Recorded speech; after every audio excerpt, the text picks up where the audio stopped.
네, 청취자 여러분이 보내주신 자료들을 저희가 또 깊이 파고드는 시간이죠. 오늘은 10계명, 그중에서도 5계명, 내 부모를 공경하라 이 말씀에 대한 자료를 좀 살펴보려고 합니다. 사실 부모님께 잘해라 이 말 너무 당연하게 들리잖아요. 그런데 이상하게도 특히 우리 한국 사람들한테는 이 주제가 마음 한구석에 좀 묵직한 돌덩이처럼 느껴질 때가 많은 것 같아요. 네, 아주 중요한 지적이십니다. 그 돌덩이의 정체가 바로 우리 문화에 아주 깊이 뿌리내린 유교의 효 사상일 때가 많거든요. 아, 효, 그렇죠. 네, 효가 분명 아름다운 미덕인데 이게 동시에 많은 분들한테는 평생 벗어날 수 없는 어떤 의무감, 또 죄책감의 원천이 되기도 하죠. 그래서 오늘 이 시간에는 우리가 흔히 아는 그 효도랑 성경에 말하는 공경이 어떻게 다른지 그 근본적인 차이를 한번 파헤쳐 보고요. 이 계명이 오늘날 우리에게 어떤 의미인지 제대로 짚어보려고 합니다. 좋습니다. 그럼 먼저 공통점부터 시작해보죠. 어쨌든 뭐 유교든 성경이든 부모를 아주 특별한 존재로 여긴다는 점은 같으니까요. 단순히 나를 낳아준 사람? 그 이상의 의미를 부여하는 이유가 있겠죠. 바로 그 부분입니다. 두 관점 모두 부모를 나의 근원 그리고 최초의 권위로 인정한다는 공통점이 있어요. 자료에 나오는 비유가 참 인상적인데요. 네, 송아지나 망아지는 태어나자마자 피범벅인 채로 그냥 벌떡 일어나서 걷지만 인간의 아기는 태어난 직후에 세상에서 가장 무력한 존재라는 거예요. 맞아요. 정말 아무것도 못하죠. 네, 적어도 한 2, 3년은 부모의 전적인 돌봄이 없으면 생존 자체가 불가능하잖아요. 부모는 말 그대로 내 생명의 시작점이자 수호자인 셈이죠. 듣고 보니 그렇네요. 나의 존재 자체가 부모의 희생 위에 세워졌다는 걸 인정하는 게 모든 관계의 출발점이 되겠군요. 자, 그런데 여기서부터 두 관점이 아주 흥미롭게 갈라지기 시작합니다. 유교의 효령, 이 출발점을 어디로 끌고 가나요? 유교는 부모를 거의 하늘과 동일시하는 데까지 나아갑니다. 세상의 모든 질서가 상하 위계로 이루어져 있다고 보기 때문에 임금은 하늘, 아버지는 하늘 뭐 이런 식인 거죠. 아, 그 유명한 신체 발부 수지 부모 그렇죠. 들어보셨죠? 네, 그럼요. 머리카락 하나도 함부로 하면 안 된다는. 맞습니다. 내 몸은 부모님께 받은 거니까 감히 훼손하지 않는 게 효의 시작이다. 이 말이 여기서 나옵니다. 나는 독립된 개인이기 이전에 조상으로부터 나에게로 또 나에게서 후손으로 이어지는 어떤 거대한 흐름의 일부가 되는 겁니다. 그 흐름이 살아있을 때뿐만 아니라 죽음 이후까지 이어진다는 게 핵심인 것 같아요. 우리가 너무 익숙하게 여기는 제사에 대한 설명이 자료에 아주 상세하게 나오는데 와, 저 이거 읽고 좀 충격을 받았습니다. 저는 그냥 돌아가신 분들 기억하고 추모하는 날 이 정도로만 생각했거든요. 많은 분들이 그렇게 생각하시죠. 근데 자료를 보면요. 유교의 제사는 본질적으로 종교행위입니다. 종교행위요? 네, 그 핵심 개념이 강신인데요. 말 그대로 신을 내리게 하는 의식이에요. 강신이요? 한자 그대로 신을 부른다는? 맞습니다. 돌아가신 조상의 영혼을 이 현실 세계로 불러오는 거죠. 와, 그건 거의 초혼의식 같은 거네요. 우리가 흔히 생각하는 추모랑은 정말 다르네요. 네, 개념적으로는 그렇습니다. 제사의 모든 절차에 그 의미가 담겨 있어요. 예를 들어 향을 피우는 건 하늘에 있는 정신적 영혼 혼을 부르는 행위고요. 제사는 바로 이 흩어졌던 혼과 백이 다시 만나서 음식에 깃드는 사건인 셈이죠. 혼과 백이 만나는 사건. 그래서 제사상에 지방 붙이잖아요. 현고 학생부군 신위. 그 뜻이 돌아가신 아버지의 신령이 임재하는 자리라는 뜻입니다. 와, 단순한 밥상이 아니라 신이 앉는 제단이라는 거군요. 바로 그거죠. 그렇다면 우리가 흔히 드리는 기독교식 추도 예배와는 완전히 다른 차원의 이야기네요. 추도 예배는 고인을 기억하고 그분의 삶의 의미를 되새기는 시간인데 제사는 고인의 영을 직접 불러내는 행위인 거군요. 목적 자체가 다르네요. 정확합니다. 그래서 유교의 효는 살아계실 때 잘하는 걸 넘어서 돌아가신 후에도 제사를 통해 계속해서 그 영혼을 섬기는 행위까지 포함하는 개념인 겁니다. 제사 이야기까지 듣고 보니까 유교의 효가 굉장히 행위 중심적이라는 느낌이 드네요. 그렇다면 성경이 말하는 공경은 이런 행위와는 다른 어떤 내면의 태도에 더 집중하는 걸까요? 솔직히 공경이라는 단어가 한국 사람에겐 효도랑 거의 동의어처럼 들리거든요. 예의 바르게 행동하고 잘 모시는 것.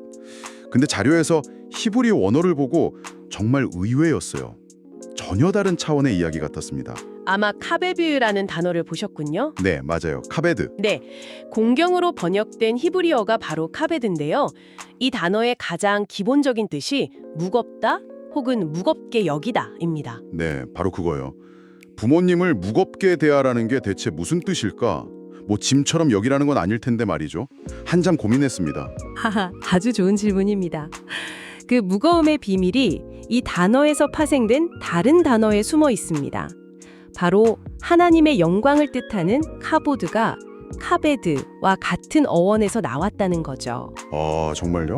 네, 모세가 시내산에서 내려왔을 때 그 얼굴에 깃든 하나님의 영광, 즉 카보드가 너무나 무겁고 찬란해서 사람들이 감히 쳐다보지 못했다고 하잖아요. 잠시만요. 그럼 부모를 공경하라는 말의 무게가 와, 이게 완전히 달라지네요. 그렇죠. 그냥 뭐 부모님 말씀 잘 들어라 이런 윤리적인 차원이 아니라 그런 차원을 넘어서는 거죠. 감히 쳐다보지도 못할 하나님의 그 영광스러운 무게와 같은 선상에서 부모라는 존재의 가치를 인정하라는 그런 요구인 거네요.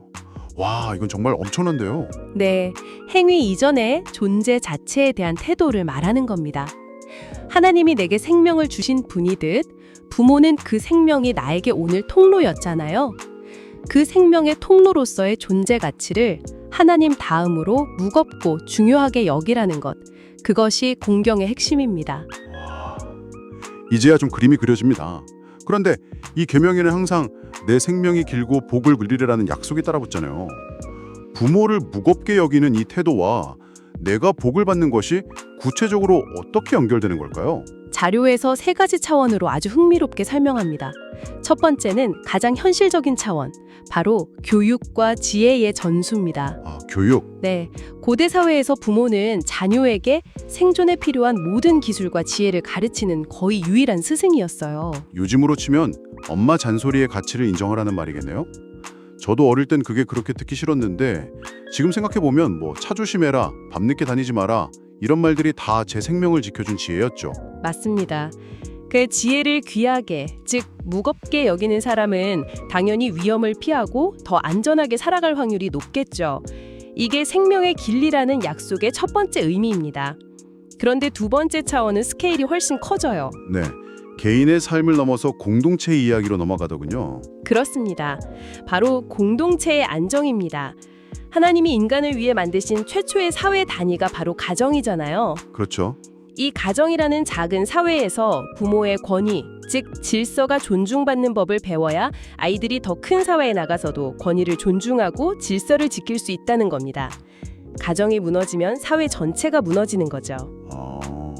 그래서 여기서 생명이 길다는 건 개인의 수명을 넘어서서 너가 사는 그 땅에서 너희 공동체가 안정적으로 오래 지속될 것이다 라는 국가적인 축복의 의미까지 담고 있습니다. 한 가정의 문제가 그 사회 전체의 건강과 직결된다는 거군요. 생각해보면 부모를 공경하는 문화가 사라지고 뭐 흉악범죄가 들끓는 사회가 건강하게 오래 지속될 수는 없겠네요. 정말 스케일이 큰 이야기입니다. 그리고 마지막 세 번째 차원이 현대인들에게는 가장 와닿을 것 같았어요. 바로 정서적 안정과 건강이죠. 네, 부모와의 관계는 모든 인간관계의 원형, 프로토타입이 됩니다. 부모에게 존중과 사랑을 받고 자란 아이는 깊은 정서적 안정감을 갖게 되고 이게 평생의 자존감과 대인관계 능력의 기초가 되죠. 반대로 부모와의 관계가 뒤틀려 있으면 다른 관계를 맺는데도 평생 어려움을 겪게 되고요. 자료에서 인용한 뇌과학자의 연구 결과가 아주 인상 깊었어요. 사회적으로 크게 성공했을 뿐만 아니라 따뜻한 인품과 공감 능력까지 갖춘 사람들. 이 사람들의 유일한 공통점이 바로 어린 시절 부모와의 튼튼한 관계였다는 거예요. 네, 그 부분이 핵심입니다. 부모를 공경하고 사랑하는 화목한 관계는 스트레스 호르몬을 줄여서 실제로 건강에 도움이 될 뿐만 아니라 성공적인 삶을 위한 가장 중요한 정서적 자산을 물려주는 셈입니다. 결국 부모를 공경하라는 이 명령은 우리를 올가매려는 게 아니라 교육적으로, 사회적으로, 그리고 정서적으로 우리 자신에게 가장 큰 복이 되는 축복의 시스템을 하나님이 설계해 놓으신 거죠. 하지만 모든 가정이 그렇게 이상적이지는 않잖아요. 오히려 부모에게 깊은 상처를 받은 분들도 너무나 많고요. 또 이미 부모님이 돌아가셔서 공경하고 싶어도 할 수 없는 경우도 있고요. 이런 분들에게 부모를 공경하라는 말씀은 정말 아프게 들릴 것 같아요. 맞습니다. 이 부분이 이 계명을 현실에 적용할 때 가장 어렵고 또 중요한 지점입니다. 자료에서도 이 문제에 대해 아주 현실적인 해법을 제시하는데요. 먼저 공경, 즉 카베드와 친밀함은 다른 개념이라는 걸 분명히 해야 합니다. 공경과 친밀함이 다르다. 좀 더 설명해 주시겠어요? 학대하거나 큰 상처를 준 부모에게 억지로 친밀한 관계를 맺고 복종하라는 뜻이 아니라는 겁니다. 여기서 카베드, 존재를 무겁게 여기라는 것은 그분과의 관계가 좋든 싫든 그분이 나에게 생명을 준 근원이라는 객관적인 사실 자체를 인정하는 것에서 시작하라는 의미입니다. 그 사실의 무게를 인정하는 거죠.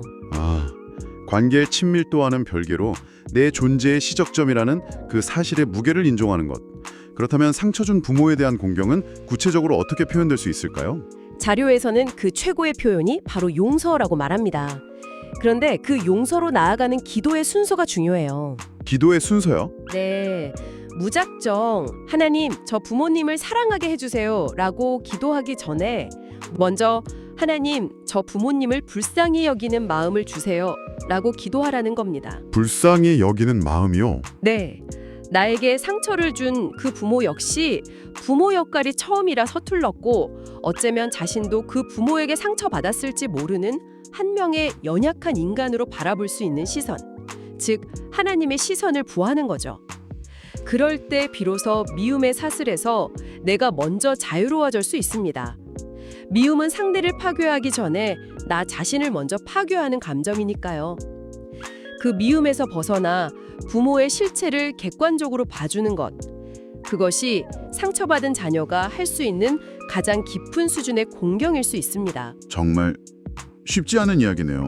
하지만 미움의 감옥에서 나를 해방시키는 것이 공경의 시작이라는 말씀이 깊이 와닿습니다.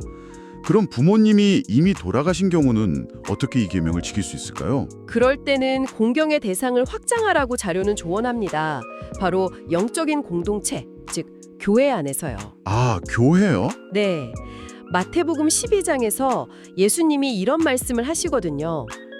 누구든지 하늘에 계신 내 아버지의 뜻대로 하는 자가 내 형제여 자매여 어머니이니라.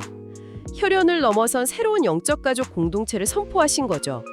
이 말씀에 근거해서 내 주변의 믿음의 어르신들을 영적인 부모로 여기고 그분들을 섬기고 존중하는 삶을 통해 5계명을 실천할 수 있다는 겁니다. 와, 그렇군요. 5계명이 단순히 생물학적 부모에게 국한된 계명이 아니라 내 삶의 근원이 되는 모든 권위와 다음 세대를 위한 영적 공동체까지 확장될 수 있는 계명이네요. 바로 그렇습니다. 혈연 공동체를 넘어서서 영적 가족 공동체 안에서 그 의미를 평생 이어가는 거죠. 우리 이야기를 정리해 보죠. 10계명 중 5계명은 우리를 억압하는 유교적 효에 강요하는 전혀 다른 차원의 이야기였습니다. 오히려 카베드, 즉 하나님 다음으로 내 존재의 근원인 부모의 가치를 무겁게 인정하는 것에서 시작해서 개인의 정서적 안정과 지혜, 나아가 사회 전체의 건강함으로 이어지는 거대한 축복의 시스템에 가깝다는 생각이 듭니다. 맞습니다. 그래서 마지막으로 청취자 여러분께 이런 질문을 던져드리고 싶습니다. 나는 부모님께 충분히 잘하고 있는가라는 익숙한 질문을 넘어서 말이죠. 나는 내 삶의 근원이 되는 중요한 관계들, 과거의 부모님과의 관계, 현재 내가 꾸린 가족관계, 그리고 나를 성장시키는 영적인 관계까지에 과연 합당한 무게를 부여하며 살아가고 있는가 하고요. 어쩌면 그 관계의 무게를 어떻게 인식하고 대하느냐가 결국 나라는 사람이 누구인지를 결정하는 가장 중요한 질문일지도 모릅니다.